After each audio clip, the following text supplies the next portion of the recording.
మన తెలుగుదేశం పార్టీ స్థాపించినటువంటి మహానుభావుడు అన్న నందమూరి తారక 44 సంవత్సరాలు పూర్తి చేసుకోవడం జరిగింది. అన్న తెలుగు జాతి ఆత్మగౌరవం కోసం తెలుగు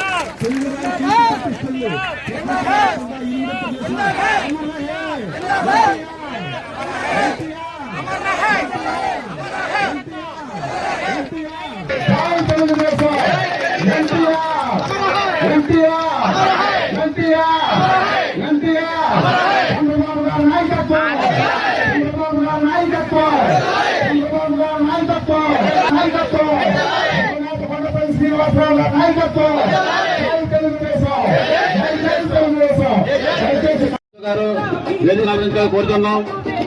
అలాగే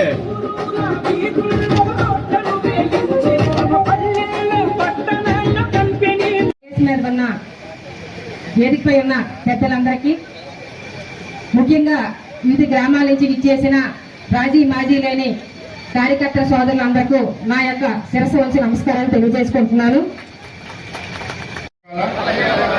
సంక్షేమమే నా ధ్యేయం. కుల మత ప్రాంతీయ భేదాలు అతీతంగా సేవ అందిస్తాను.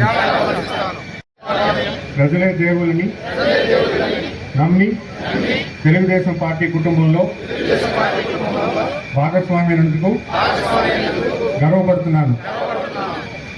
తెలుగువారి ఆత్మగౌరవం నినాదంతో పుట్టిన నా పార్టీ కోసం, తెలుగు జాతి సమగ్ర అభివృద్ధి కోసం అంకిత భావంతో నిరంతరం కృషి చేస్తాను. అంకితం అవుతాను. సిద్ధాంతాలను బలోపేతానికి నిస్వార్థంగా కృషి చేస్తాను అని ప్రతిజ్ఞ చేస్తున్నాను. జై తెలుగుదేశం, జై జై తెలుగుదేశం, జై తెలుగుదేశం. మన తెలుగు వాళ్ళ ఆత్మగౌరవాన్ని నిలబెట్టేందుకు, మన తెలుగు జాతి గౌరవాన్ని ప్రపంచ నలుమూలలా చాటి చెప్పే విధంగా మన తెలుగుదేశం పార్టీ ప్రతిష్ట స్థాపించడం జరిగింది.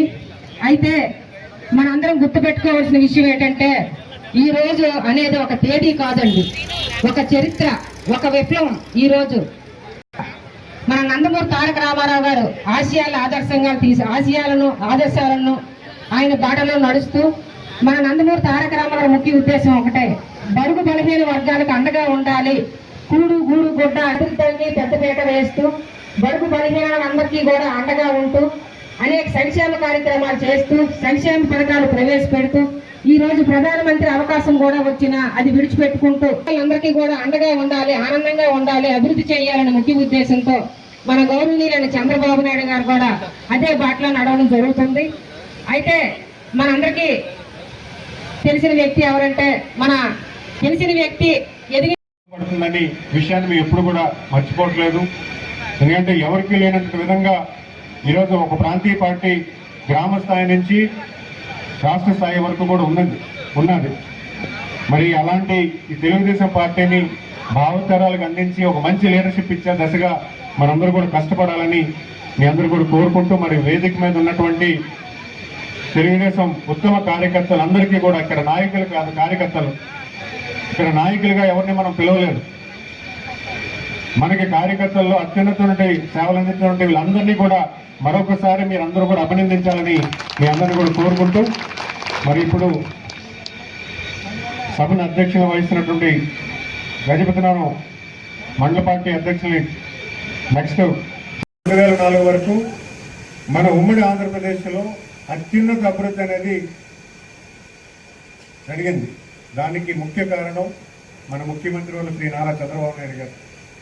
ఆయన పరిపాలన చేస్తున్నప్పుడు రాష్ట్రం అత్యంత అభివృద్ధి మన రాష్ట్రానికి జరిగింది. చాలామంది అత్యున్నత స్థాయిలోకి వెళ్ళడం జరిగింది. ఇవన్నీ కూడా మనం మర్చిపోకూడదు, ప్రజల్ని చైతన్యం చేయాలి. ఈరోజు ఈ రాష్ట్రానికి మన కూటమి నాయకులు ఎంతో అవసరం.